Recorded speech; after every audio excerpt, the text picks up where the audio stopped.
à tous. Ariane Binet-Prévost, je travaille au sein d'APAV Certification, qui est donc la filiale du groupe APAV spécialisé en certification.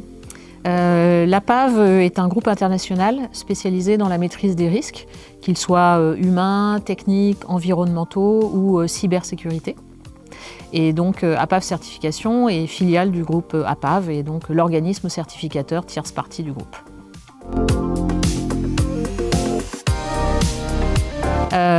Alors on se focalise surtout aujourd'hui sur des aspects liés à des labels.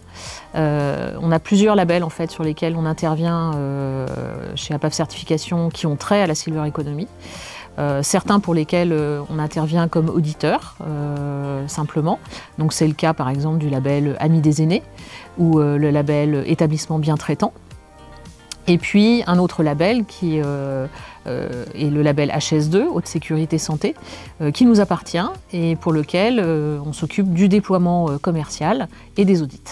Nous sommes en effet l'organisme qui vient en fait réaliser les audits. Ensuite, il y a effectivement des comités de labellisation qui interviennent. Donc pour des labels qui ne nous appartiennent pas, c'est le détenteur du label, comme le réseau francophone Ville Amis des aînés ou le cabinet Accède, qui prend la décision conjointe avec les fonctions des résultats, bien entendu des rapports d'audit, de la labellisation. Et sur HS2, on est le seul et unique intervenant qui délivre effectivement la labellisation. Alors cette logique de labellisation en matière de transition démographique, elle est importante à plusieurs niveaux. Un label, c'est plus qu'une charte.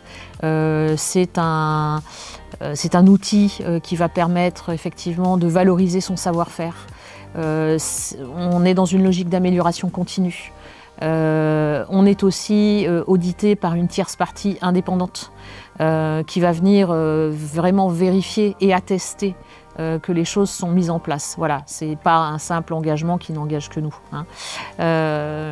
Donc c'est important effectivement. Aujourd'hui, le choc démographique, il est énorme.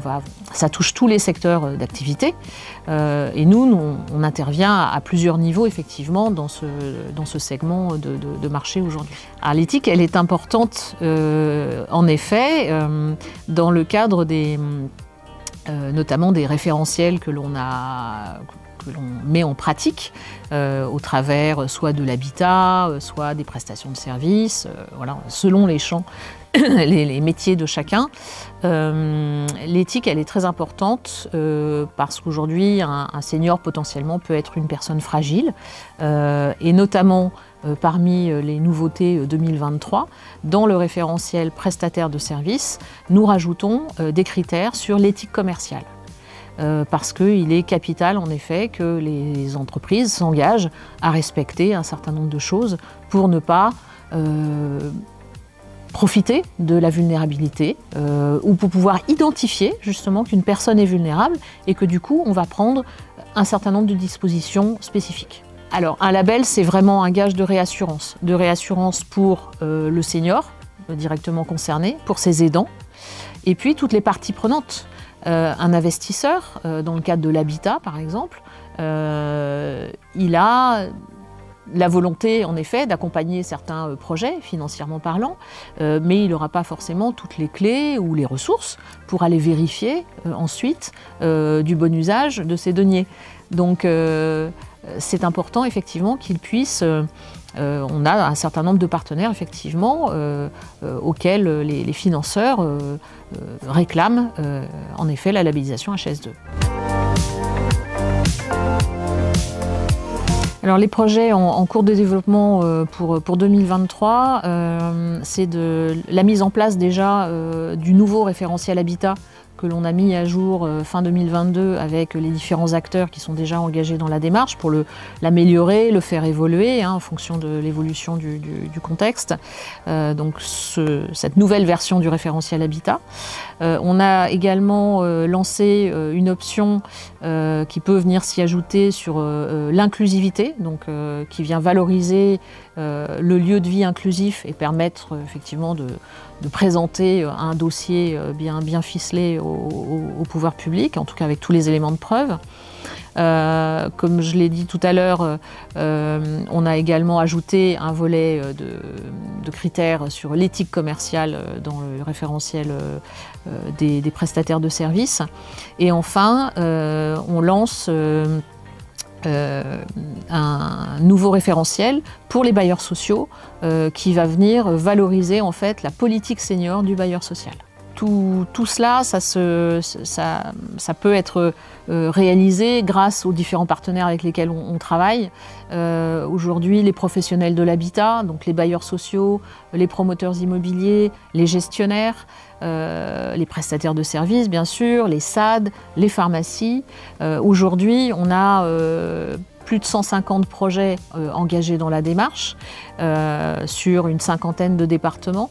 Et en termes de nombre de logements, ça représente plus de 8000 logements inscrits dans la démarche, donc qui aujourd'hui, à date ou d'ici 1 ou 2 ans, puisqu'ils vont sortir de terre, vont permettre effectivement aux seniors d'avoir une vie meilleure et de pouvoir bien vivre et bien vieillir chez eux. Pour nous, bien vieillir, c'est d'abord, posons les bases, vieillir, c'est pas une maladie. Hein, on va tous vieillir à un moment donné, c'est plutôt même une chance. Donc il faut pouvoir vieillir dans les meilleures conditions. Il faut pouvoir continuer à avoir la même vie qu'avant, même si effectivement on peut marcher moins vite, voilà, avoir quelques empêchements.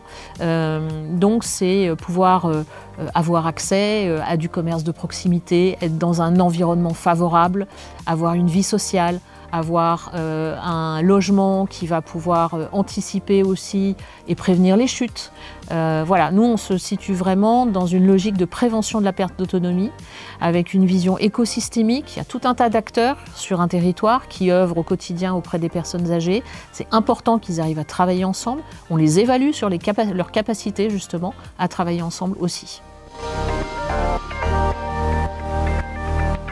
Je dirais que pour bien vieillir, il faut garder son âme d'enfant. Vieillir, c'est voilà, il y a effectivement un état de fait, mais si on n'a pas envie de vieillir dans sa tête, on reste jeune toute sa vie. Il faut rester à l'écoute, il faut avoir envie de conserver ce lien social, faire attention à ses proches. Voilà, et puis il ne faut pas aussi hésiter à se renseigner sur ce qui est proposé. Voilà, j'irais jusqu'à dire de demander si le produit ou le service est labellisé HS2.